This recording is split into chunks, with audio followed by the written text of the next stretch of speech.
आपल्या बाराशी संग आपण हाडून जिजून तांकां मेळ्या आत्म्याचेर अधिकार दिलो आनी हांकां काडूंक आनी सगळ्या जिन्साचो पिडा रोग बरो करूंक तांकां पदवी दिली. 12 दोमताची नांवां ही पयलो पेद्रू म्हणटात तो सिमांव, ताचो भाव आंद्रे, तिबेब्द्याचो पूत जाकोब आनी ताचो भाव जुआंव, फिलिपान बार्तोलोमेव, तोमास आनी दोन वसुंदार मातेव, फिवाचो पूत जाकोब आनी तादेव, उर्बेवोत सिमांव आनी ताचो घात घेतलो दुजर इस्कारियोत.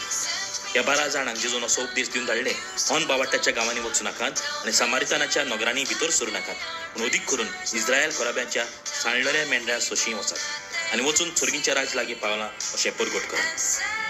बाबड्यान जशे परेन जेजून सांग विचून काडले, तांकां आकारले आनी पाठयले, तेच परेन जेजू आमकांय दरेकल्याक आपयता, आकारता आनी पाठयता. पयले सुवातेर आमचेच मदें, आमच्या क्रिस्तांवां मदें देवाची उतर परगटूंक, बरें करूंक. ह्या वरवीं जेन्ना दुसऱ्या धर्माचो लोक आमच्या धर्मांक पळयतलो, आमच्यो करण्यो पळयतलो, बऱ्यो करण्यो पळयतलो, तेन्ना ती जेजूचो पाटलाव करूंक लागतली. म्हणटच आमीच पयलीं भावाठान वाडुया, आमीच पयलीं आमचे मदें एकामेकाक बरें करीत रावया, आमीच एकामेकाक भोगसुया, आमीच एकामेकाची सेवा करुया आनी तेन्ना दुसऱ्या धर्माच्या लोकांनी पळोवन म्हणजे आमी जेजूचो पाटलाव करुया, आमी क्रिस्तांव जावया. हे वरवीं आमी देवाचें राज बेता थंयसर परगटोवंक पावतले.